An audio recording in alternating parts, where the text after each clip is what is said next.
دا چې د الله کی خبرې د الله د کتاب خبرې هغه ته غاړه کېده سر او ته ټټکا هغه په سر سترګو ومنه دا یو څو ادبونو د قران پاک او دغه ادب نه دی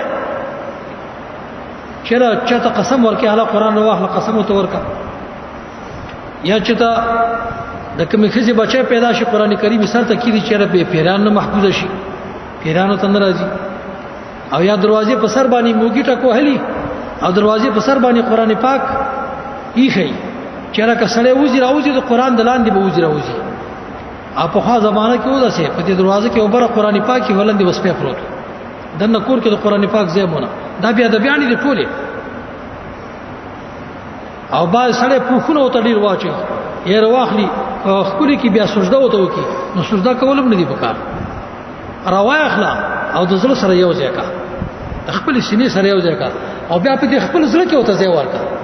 د سینې سره چې دی یو ځای کا په دې خپل زړه کې دنه مول ځای ورکا د ادب او احترام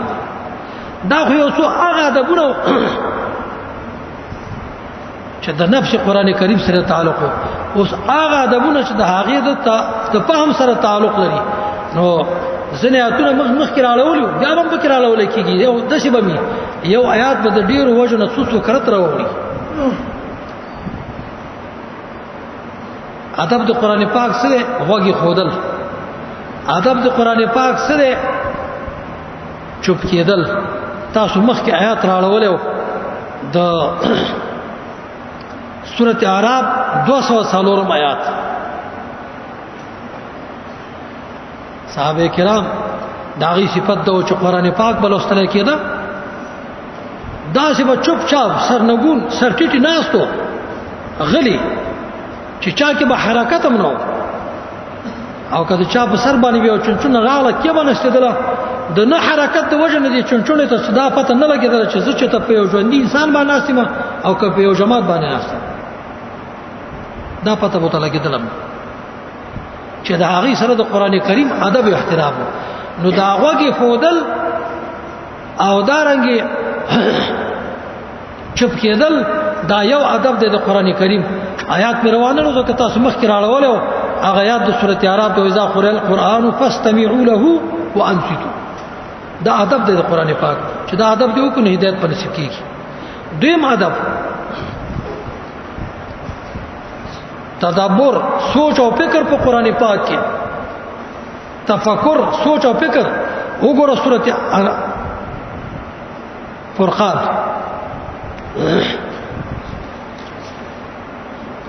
دریاوی آیات ادب د قران پاک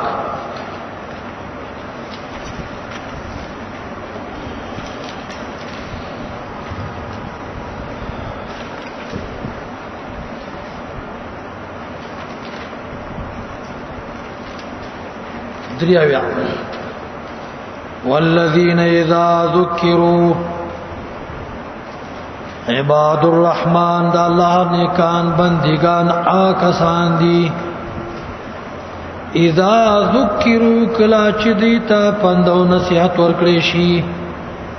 بیاات ربهم پیاتونو درب سرا بیاات ربهم لم يخروا عليها نپری وزی دی په دی آیاتونو باندې نه ګرځي دی د عبارت دی آیاتونو کې سمن کانا و عمیانا اولاند یعنی د کانو او د وړاندو غوندي معاملات د دې آیاتونو سره نه کوي لکه کونه چې ناوري هغه د قران سره اهتمام وکي ساده به وکي او کون او خبر نه د په مخ کې د الله کتاب لوستل کېږي د ځان په غلې کړه دي او ځان کون کړه دا څه باندې کوي نه چې د الله کتاب لوستل کېږي د وګورته کېدا پای کې به سوچ او فکر کې تدبر به کې اته شو وګورئ سورته سوات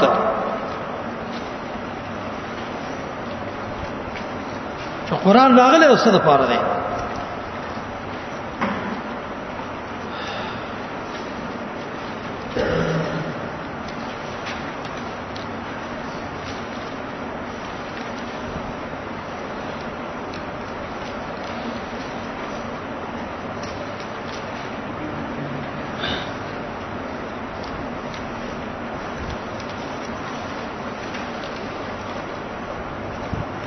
سورۃ یاسین صافات نو لسته سورۃ صاد آیات نهشتم کتاب انزلناه الیک کتاب هذا کتاب دا قران پاک کتاب دې ډېر لوی کتاب تنوین د تعظیم لپاره هذا کتاب دا قران پاک ډېر لوی کتاب دی انزلناه الله من را لګلې دې لوی کتاب څخه چې الله را لګلې الیک تا تم را لګلې دې مبارکون د خیر والا دې د سره پر راغله لیدبروا آیاته د دې پر راغله چې سوچ او فکر وکي پیاتونو د دې کتاب کې لیدبروا آیاته نو سفیان ثوری رحمت الله علیه بل انزل القرآن للتدبر فجعلوه للتلاوه قران پاک د تدبر د پر راغله او سوچ او فکر د پاره ولې د تلاوت د پاره وګرځاو دې آیات دلان دي بیا تفسیر قرطبی لیکي په هاذا دلیل علی وجوب معرفت معانی القرآن ودا آیات دلیل دی په دې باندې چې معنا د قرآن زده کول دا واجب دي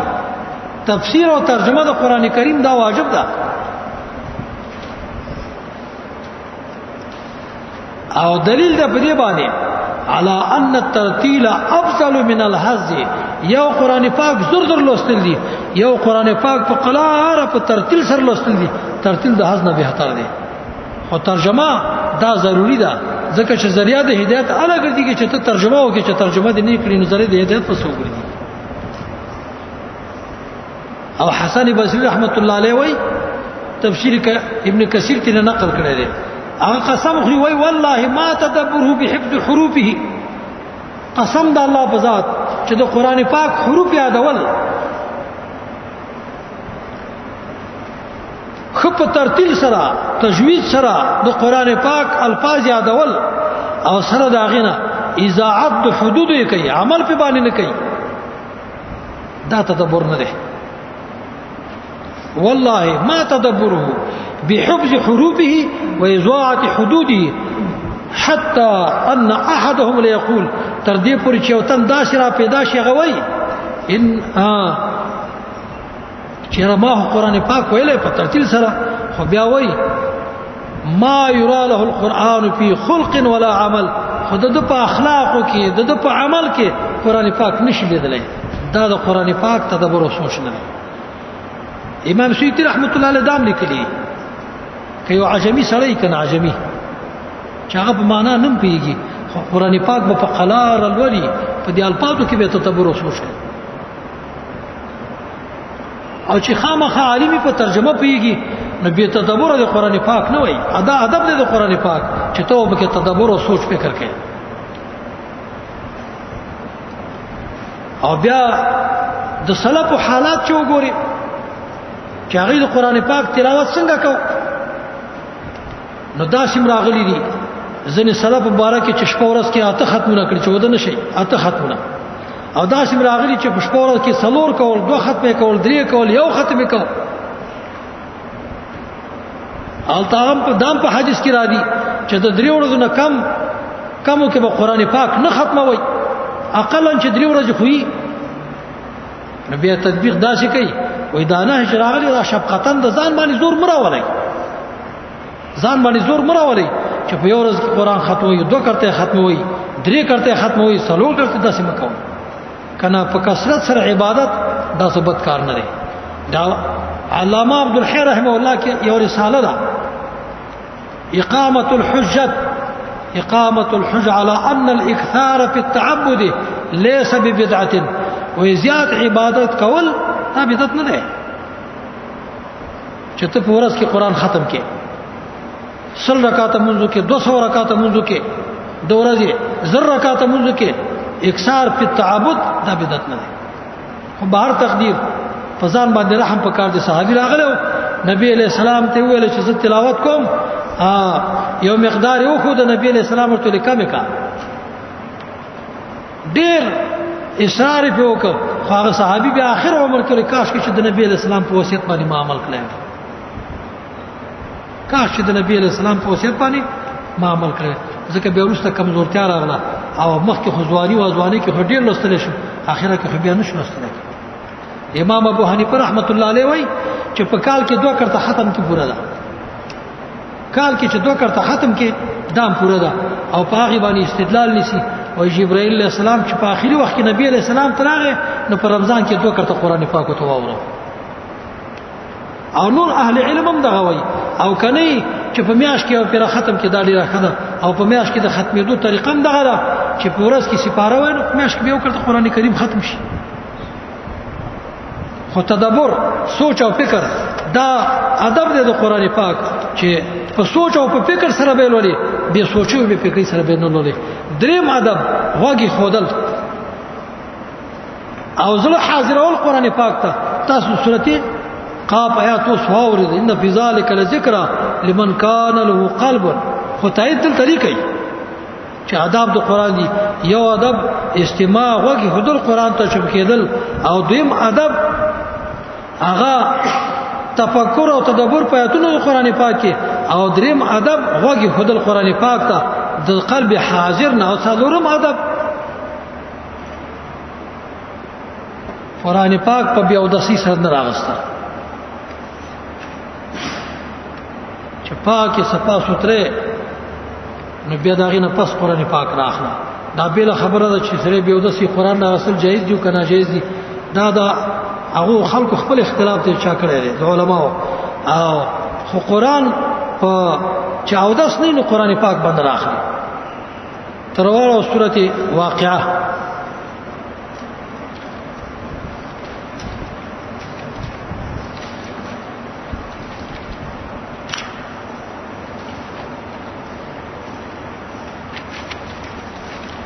سورۃ الرحمن په ورسته سورۃ حدید نمخ کې ده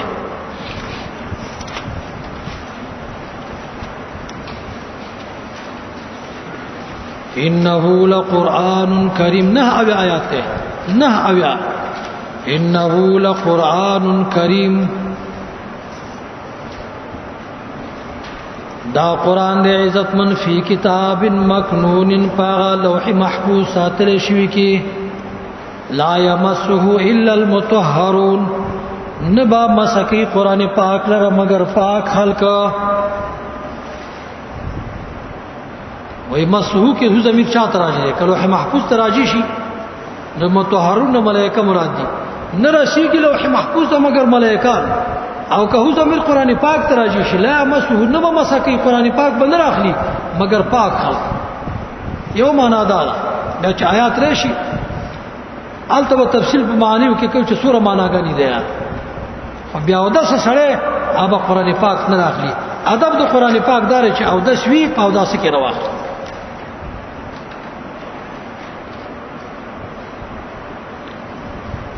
دا سلورم او پنځم ادب چې دا سره به تکبر نه خالی وي کې سره غواړي چې د قران علم دې حاصل کم د قران په حدیث حاصل کم د قران عالم دې شم نو تکبر لوی به کې نه تکبر ملحقات د تکبر چې څومره دي دا په دې کې نه امام سیوطی رحمت الله علیه ذکر کړی دی هغه وی یو څو شیان دي چې دا چا داغه څوک مرتکبی نو په قران پاک نه پیږي نه شان ذکر کړی نه یو پکې بدعت ده چې څوک مرتکب د بدعتي دا سره په قران نه پیږي دویم په ګناه باندې همیشګری دریم تکبر او څلورم اتباع الهوا دام د بدعت سره پسند کې روانه اتباع الهوا د خپل خواهش تابعداري او شپږ پنځم محبت د دنیا او شپږم چې ایمان شکی ایمانی متحقق الایمان نه په خپل ایمان کې شکی وي او چې تحقیق والا نه د خبرې تحقیق نه کوي چې تاسو ولې دې مني او اتم دې د هغه مفسر په قول باندې اعتماد کوي چې هغه په ظاهر رواني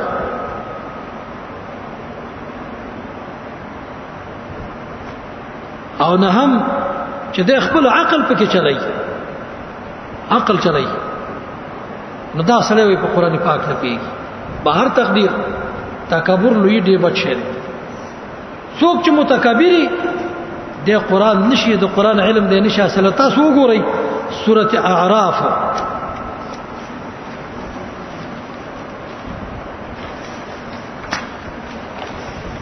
یوصل او شپږ سلويخ آیات وګورئ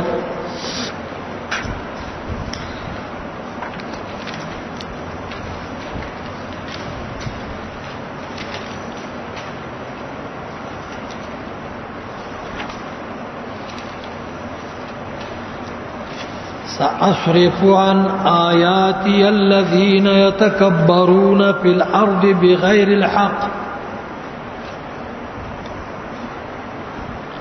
سأصرف زردے چی بند بکما اصرف سأمنعو بند بکم وابرو او بکر زوام عن آیاتی عن فهم آیاتی امام قتادہ رحمت اللہ علیہ مانا کئی سأصرف عن آیاتی سأمنع عن فهم آیاتی الذين آکسان یتکبرون فی الارض بغیر الحق چې تکبر لوی کوي پزمکه کې او غیر د حق سره نامناسب تکبر مناسب ول تکبر لوی مناسب می په ځینې کې تکبر مناسب وي چې ته کافر مقابله د جنگ دی او خو د کافرو سب دی خو د مسلمانانو سب دی نو په دغه وخت کې کته ځان غټ وګڼي په دې کافر باندې نو دالته وی جایز دي نبی کریم صلی الله علیه وسلم فرمایل چې تکبر بد شي خو په دې ځینې کې به جایز دی حضرت عمر رضی الله تعالی عنہ هغه سبالتين پریخو اشد علی الكفار رحماء بینهم په کافر باندې سختی کوونکو نو ځان به پاغي باندې غټ غنه دا مقولم ده نو ويتكبر مع الكبر مع المتكبرين عبادة وڅوک متکبری کنه هغه سره ته تکبر کوي دا عبادت ته چې داغه دا تکبر او مات کې تکبر څه مطلب یعنی تکبر مات کې داغه تکبر ماتول الکبر تکبر یعنی دا جانب مقابل دا تکبر لوی ماتول دا عبادت ته داغه دا معنا او تکبر دې بچی دی الکبریاء ردای متکبر خدای الله پاک صفت ده ساسره پزر دې چوا بړو عن آیاتی عن فهم آیاتی د پوی د اتن خپلون الذين کسان یتکبرون چې دې تکبر لوی کوي په الارض ازمکه کې بغیر الحق نامناسب نو تکبر لوی چې پچا کی وی دا سره په قران پاک باندې ویني پیږي نو علم د قران او تکبر دانش جمع کېدل علم د قران پاک او محبت د دنیا و دانش جمع کېدل